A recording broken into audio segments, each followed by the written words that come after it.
Welcome to A Canadian Investing in the U.S., a podcast and YouTube channel focused on Canadians buying real estate with host Glenn Sutherland.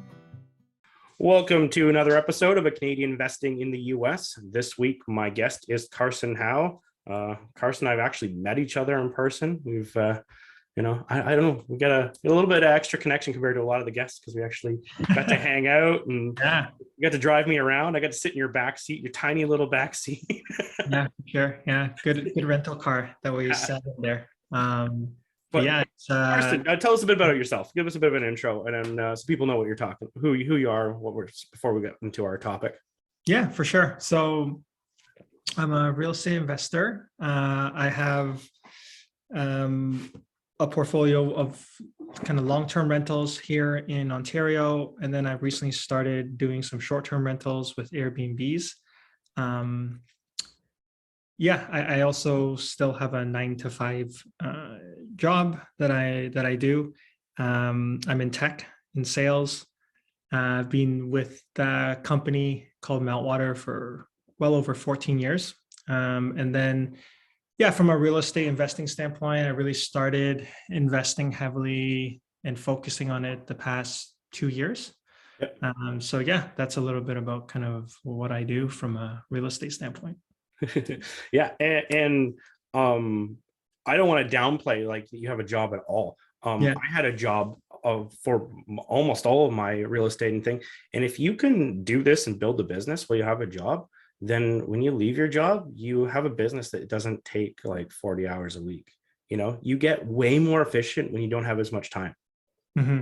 Yeah. And so, that's definitely a goal, you know, build a business on the side. Yep. It's definitely a side hustle right now and I'm enjoying it. Let's see kind of where it takes us.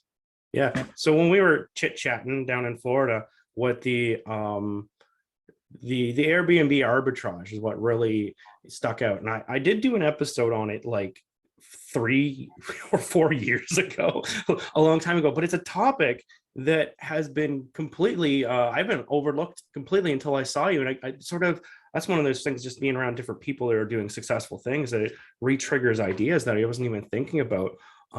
But for people who, I know a lot of our listeners are in like BC and Ontario, and you want something that's going to be recession resistant.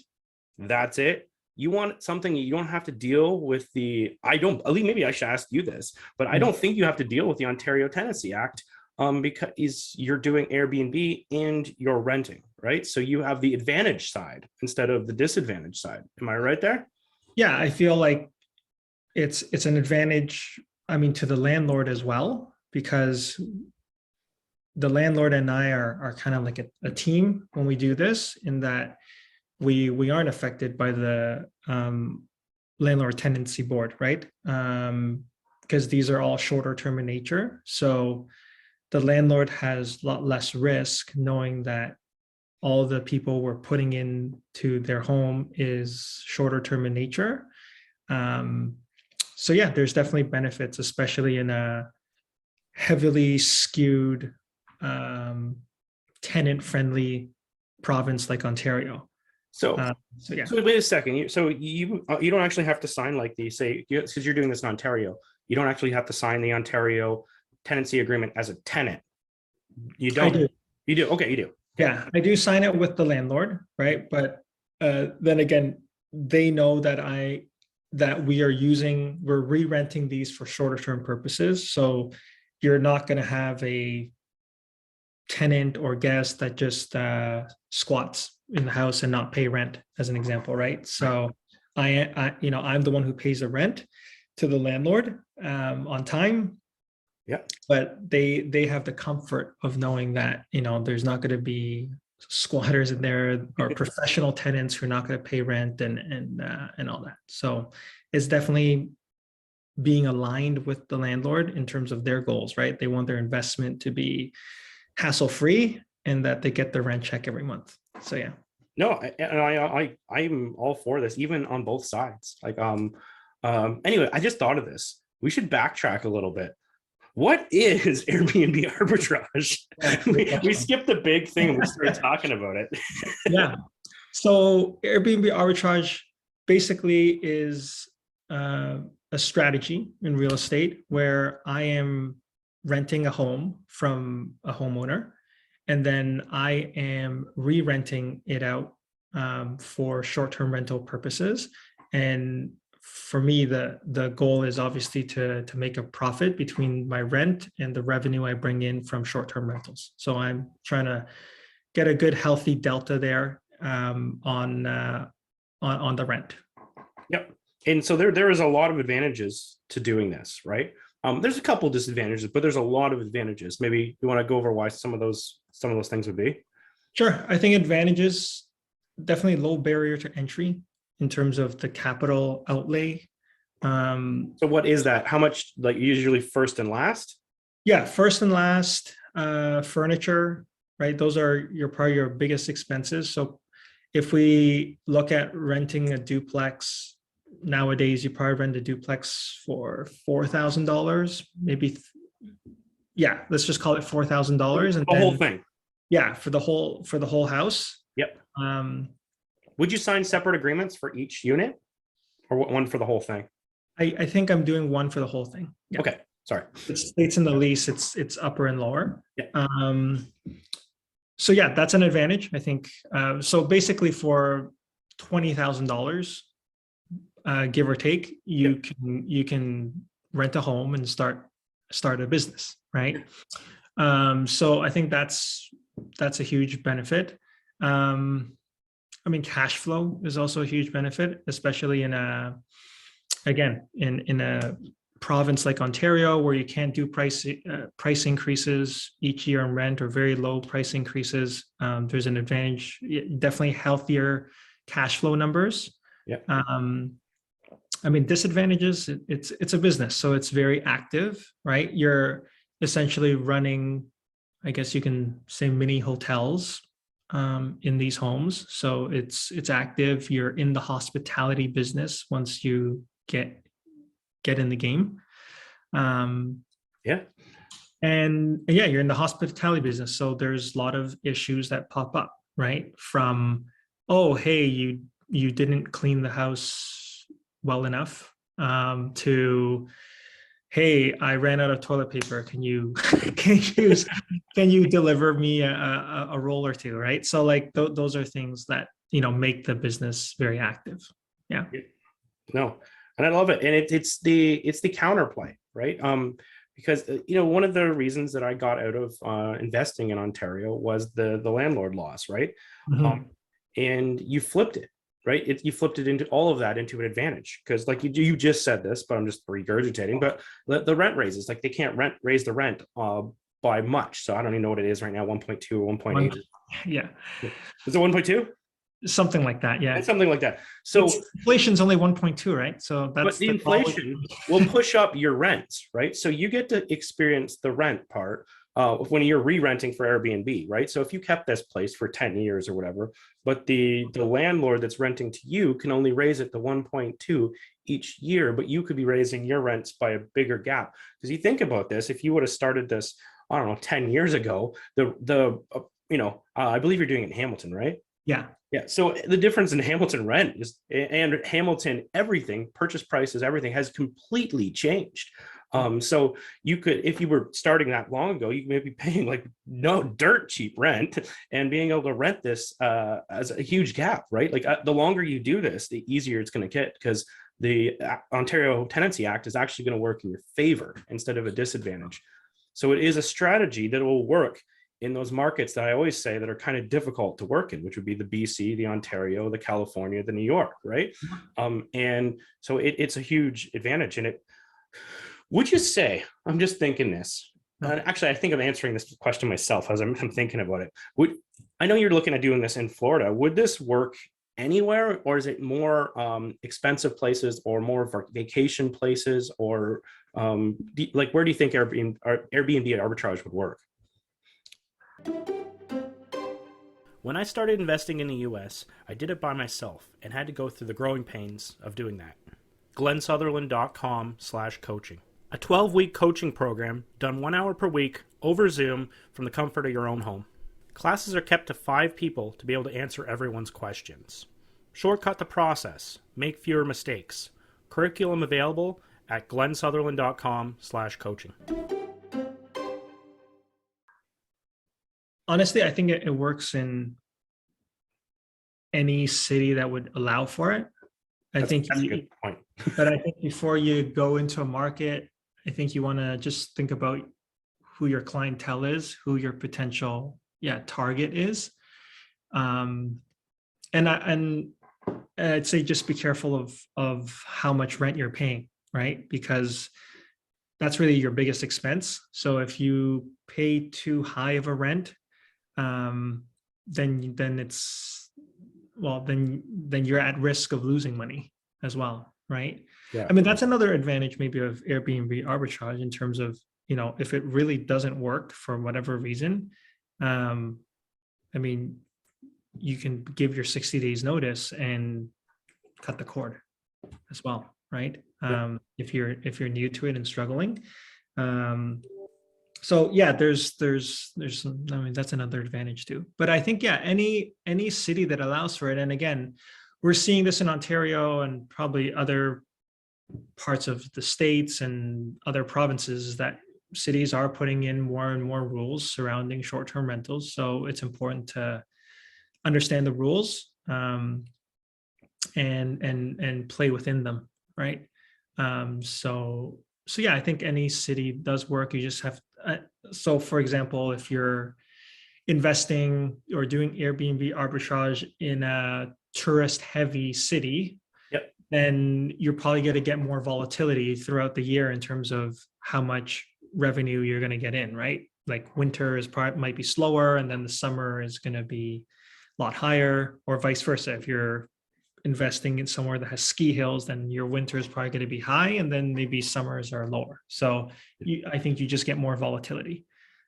It just made me think too about, like, when you're just mentioning the changes in laws that keep happening all the time. And there's a lot of people that are going down to, say, Orlando area, right? Not Orlando proper, like certain places you can rent, certain places you can't, and they keep changing their laws all the time on the different counties.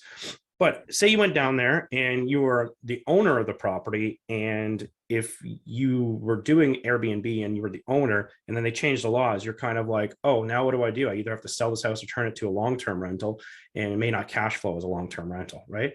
But if you were doing the Airbnb arbitrage, you could be like, basically pick up all your furniture, put in a storage unit, and move it to a different county, move it to, different city down there. You have to take a trip down, or even pay somebody to move it. It's a little bit more flexible if we're doing Airbnb. If you think about it, if you're in an area, you go into one of those places that's right on the fringe, really close to a certain attraction, but then if they change it, you just move it a little bit further. Yeah. I mean, that's definitely true. I think, it's probably good to, and also just thinking about it now, invest in a city or town that probably has some rules in place. Okay. So probably once they have the rules in place, they likely won't change it much. They've got to figure it out. Versus if you're going into a city that has no rules, it's great, but you never know with government officials, right? Once they put something in, and if they get it passed, then your whole business model could definitely change, right? So that makes a lot of sense. And so what I know, I kind of just touched on it briefly. Like, I know you're doing some in Hamilton. Where are you doing this, and where are your plans going forward? Yeah, so I started in Hamilton and Burlington. And the reason started there because those cities allow for it. And I like the fact that these are big enough cities that throughout the year, there's always something happening, a reason to visit those cities. Recently expanded to Peterborough. We're doing we did an interesting project where we actually rented 6 apartments within a 32 unit apartment building. It's kind of like a boutique hotel type of concept. So we wanted to, try that out. And then I'm actually expanding to Barrie this month. Got a couple rentals there. And what we're really interested in probably down in the near future is getting into more luxury properties. So we've also started a couple rentals in West Vancouver, trying to figure out that market as well. Cool. So with all this expansion going into different places, you're going to need another set of furniture every time.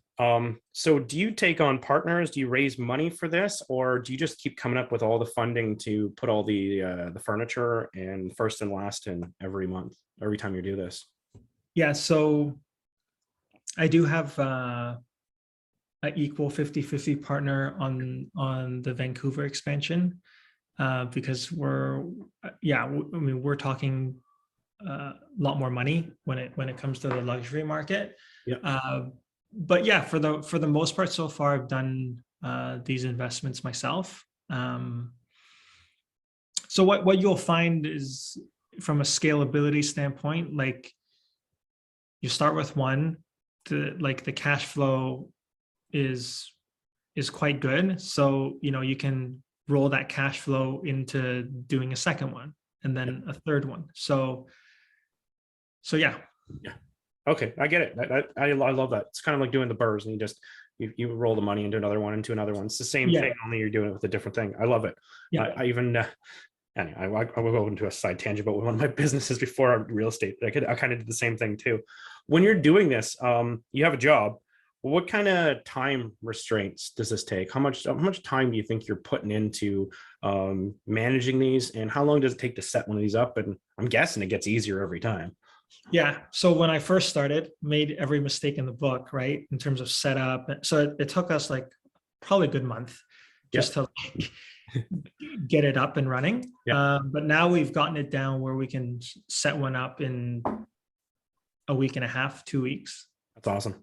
So it's about, we always hear this, I think, on podcasts and as investors, like processes and systems. So it's, having that furniture list, knowing where to get all these different items, the order in which, how we're ordering these items, right? Getting that down to a process. And do you order all your stuff from the same spot? Because I've heard that from some of the Airbnb people. They'd like, I know I had one guy on the show, and he said the first time he did it, he ordered it from like 30 different places. He was picking up and dropping off, and it was a nightmare, and of going around and grabbing all the pieces and then forgetting little things. And he switched to just doing it all from one location. Like he picked like an IKEA or a Wayfair or something, and just did the whole thing in one swoop. Is that kind of what you do? Or is there, because I know there's different prices and certain places have better stuff. What's the way you approach that? I work with a designer. So every project we do has a designer on it. But again, we've worked closely enough. So now we usually order IKEA, Amazon, Wayfair. Those are the usually the ones we stick to. Yeah. Structube, we use Structube as well. Yeah. So I mean, going back to your question in terms of how many hours, like I haven't really recorded the hours, but probably spread out 20 to probably it's good 20 hours. But I've been able to do this because, again, I've been able to delegate and build a team. Yep. So is the 20 hours like, getting the messages from guests and organizing and answering questions, or what is your hours consist of? I think it's more on and off. So I have VAs now that I've hired. Yeah. So, but again, sometimes these VAs get into tricky situations and they'll need help. So it's helping them respond to the guests appropriately.